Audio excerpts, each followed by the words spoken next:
Welcome to Boston Real Estate Times. Our guest today is R.W. Holmes, Managing Director, Dean Blackey. He is a 30-year veteran at R.W. Holmes, and we are going to talk to him about office lease renewals in Greater Boston suburbs. Dean, welcome to our studio. You. Thank you so much for your time. This is your third time here. I believe so, yeah. Something excellent. Like that. Yeah, great. Excellent. Always happy to do it. Great. And it's always very, for me, very educational to talk to you. So now today, we are talking about the office lease renewals in suburbs. And as far as I can think is that there are three phases in right now in the commercial real estate. Pre-COVID, during COVID, and post-COVID. So if you can just talk about these three different phases with office leases and office lease renewals. Yeah, absolutely. Well, let's start with pre-COVID. Obviously, the office market was doing very well at the time. And so I would call that more of a traditional, time in the industry. And when it comes to lease renewals, obviously, with any lease, usually a tenant has a built-in option that requires them to give notice prior to them leaving. And that's usually, 6, 9, 12 months in advance. And that was always a mechanism that would drive tenants out into the marketplace to at least look at some other options before deciding whether they were going to renew or not. And so that's usually what drove activity. It was a built-in part of our system that was kind of essential, to the whole mechanism. But, back when things were good, landlords could afford to be a lot more, as I said, draw a line in the sand in terms of what they were asking from their tenants. And usually it was a longer term commitment, usually 5 years, 7 years, whatnot. They usually went back and said, hey, it's not going to be less than what you're paying now, and it's likely going to be more. And they felt confident enough making those demands, knowing that the market was strong enough that if they lost a tenant, they could backfill it pretty quickly with that. Obviously, that all came to a screeching halt when COVID came along. Overnight. Absolutely. There was a real fear, and rightly so, from landlords that as the months dragged along and these tenants weren't utilizing their space, that as these leases were going to renew, the tenants would just call up and say, hey, listen, the keys are in the mail, but I'm not removing. I'm going to wait this out, and, maybe I'll take some space later. So there was some real fear with, and what we were advising the landlords was, listen, just triage the situation. Do not lose a tenant right now, because we don't know when the market will be back again to backfill that space. So landlords started getting far more flexible in terms of their demands on renewal. And a lot of it was, hey, forget about the 5-year, whatever. Let's go year to year. Let's go month to month if we have to. We'll keep your rent at the same. We'll reduce your rent. Tell us what your pinch points are, and we can work around it. But please, dear God, stay in the space. The goal was to keep them there. Absolutely, at all costs. Because the alternative was who knew at the time. So there was a lot of side deals that were kind of going on that just continued the tenants in their current space. Now, we thought that when COVID was done, that was kind of be the end of that phase. But that's when obviously the whole work from home, the technology absolutely came into place.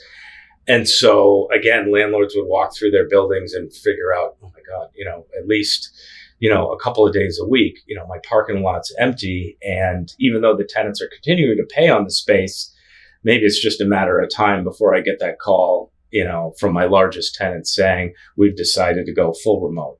And so they continue that mentality of just triaging the situation, keeping tenants at all cost, and doing whatever deal they could to keep the tenant, in the space. Yeah. And that continues to that day. And so it's both. So which one was during COVID time was worse? So today it is worse. It is the same.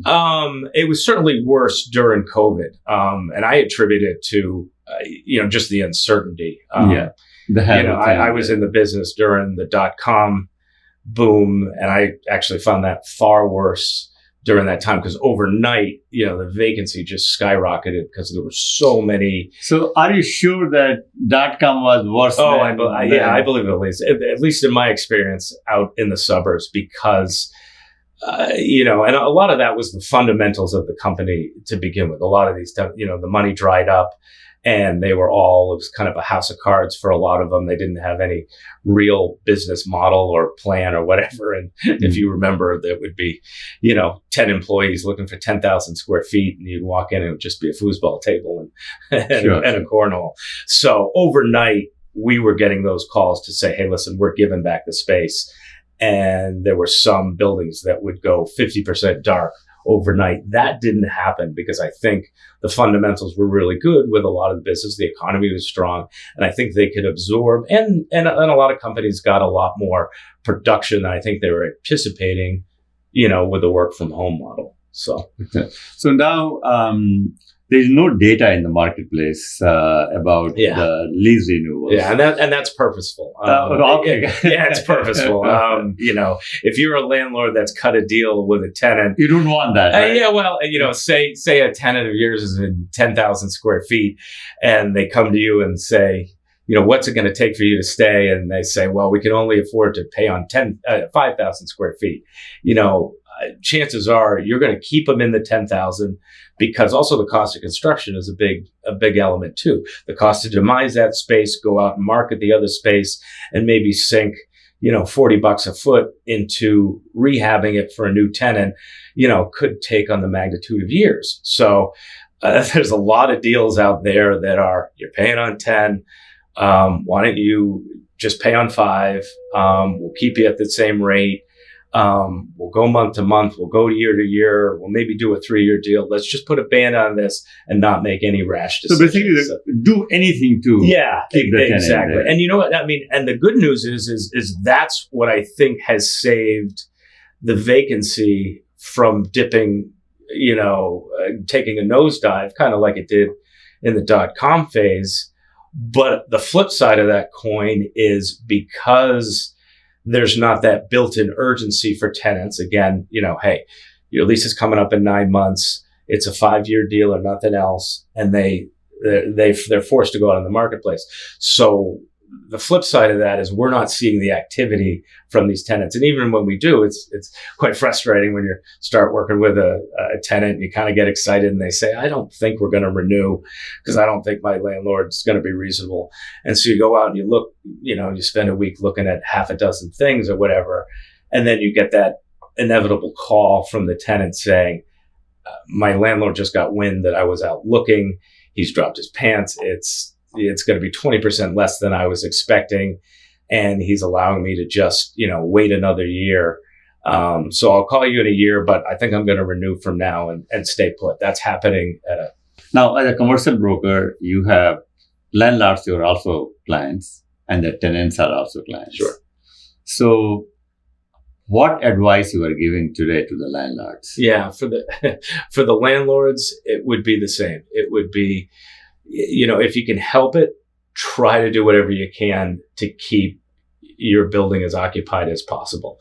The hope is that as we kind of settle into a more normalcy of the work from home, tenants will get a lot more confidence to do longer term deals. But for the moment, figure out what their pinch points are, whether it be rent, whether it be the size of their square footage, and try to do what you can to kind of keep them in the building as best you can. And your advice to tenants? To tenants, I would say, it can't hurt to go out and look at the marketplace because even in, multiple buildings on the same street, there's different landlords that are in different, have different mentalities, and some are a lot more aggressive than others. You might find that if you go out, you can upgrade your space with more amenities. That's very important nowadays. If I'm going to lure my employees back to the office full time, I got to have bait to do that. So nicer office space, amenitized buildings, that my employees are going to want to come to. Or conversely, you might go out there and think you're getting a good deal, but when you survey the market, you can find some landlords that say, hey, listen, I've had this space now for a year sitting there. We'll do 6 months of free rent. We'll do the build out you'll want. We'll make it as nice as you can, and we'll keep you at the same rate that your current landlord is paying. So and I think quality to flight has up. Yeah, that's still out there too. Especially now, like I said, where the execs are still in a process of how do I get my employees to come back into the office full time. So now, what about in terms of when it comes to lease renewals? What percentage is spaces being discarded in the lease renewals? Yeah, and again, that's hard to quantify because it's not widely publicized. I don't know even the data exists there. Yeah, exactly. A lot of that doesn't get reported when a tenant's lease is up and they only renewed for a year. A lot of times you'll find out if they renewed for 5 years, the landlord wants you to know that. And a lot of times, and rightly so, the landlord doesn't want their other tenants to know and have everybody come back to them and say, I want a 1-year lease and I want a 20% rent reduction. I want to pay on 75% of the space. So those deals that are happening are not widely publicized. But, just from the fact that the stagnation in the activity level of those tenants who are not out on a regular basis looking at the vacancy that we have in the market, and also the vacancy not going down exponentially, tells us that these landlords are doing a good job of keeping their existing tenants. And with your experience, I know there is no market data. Sure. So, for example, if you look at renewals, have some of your tenants renewed 100% of that? They have cut down? It's... they have kept 100% and paying less rent. Yeah, exactly. I would say, obviously there are new deals getting done, but if I had to say in my own experience, I would say 90% of the tenants, unless they're forced to move because, a lot of what happened was a lot of tenants who were forced out of their office buildings when they were being converted to lab buildings. So that was an artificial demand in the marketplace that's kind of come and gone now. But I would say a good 90% of the tenants are probably staying where they are. And some are giving the space back. Some are saying, hey, I'm going to go full remote. But thankfully, it's not as much as, we kind of anticipated when things were kind of bleak during. So now let's talk a little bit about future. Sure. So how much time it might take to have some sort of a better sense of the market and stability? Yeah. I think tenants and business owners are settling into the fact that this is kind of the new norm. Most office tenants, let's say with over 20 employees, probably are doing some sort of a hybrid work approach. And I think they've settled into that, gotten comfortable with it. And so I think they're a little bit more confident in making decisions about perhaps signing a lease either with their existing landlord or finding new space to do a 5-7 year lease. And so that's a good thing that's kind of coming at it, where people feel confident that even if it is a hybrid environment, that it's probably consistent and isn't going to go back to maybe for them 100% come back to the office, or some sort of dip where their employees revolt and say, no, we're going to go back to full time at home. So again, when it was the landlords market, the space was very tight, and rents were high. Right. The tenants were packing so many people together. In office space. Yeah. And how that is going to play out? Do you think Absolutely. That was the one saving grace. A good thing that you could say that came out of COVID was that we all realized that the density for these offices was just too, unsustainable. The tenants were just kind of packing in all their employees 6x6 cubes on top of other benching or whatnot. And so what we thought was, when we were in the midst of COVID, that even when they came back to the workplace and only 50% of the employees were coming back to work, well, now what you need to do in order to keep the space safe and more tenable for your employees is now you got to take out every other cube to distance a little bit more. And so, but what that requires is the same amount of space you had before. It's just less density. So that allowed a lot of, we assumed that there was going to be a lot of tenants that were going to give back big chunks of space because all of a sudden half their workforce wasn't coming into the building. But now they're realizing that even that same half needs to be in the same amount of space to keep, social distancing. So that's a silver lining. Yeah. It is a silver lining that a lot of tenants realize that, maybe I shouldn't give up all these space because I just need to spread people out a little bit more.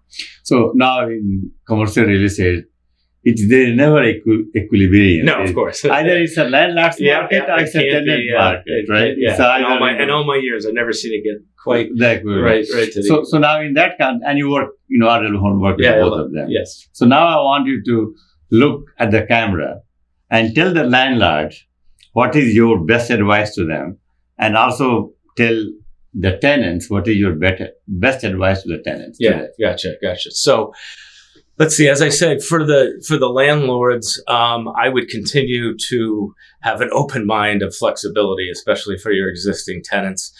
If you can do what you can to keep them in their space, talk to them, even a year out, and get their sentiments on what they think they're going to do. And if you have to continue to make those deals of shorter term deals and, keeping their rent stable and kind of, helping them, absorb, some of the pitfalls of COVID that we're still dealing with today, that you should continue to be, as aggressive as possible. And for the tenants, I would say, it's a tenants market right now. Don't be afraid to go out and look at some different options, if nothing more than to have some ammunition to bring back to your existing landlord, and renegotiate, your existing situation. So. Dean, thank you so much for your time, and really always learn something from you. Thank you very much.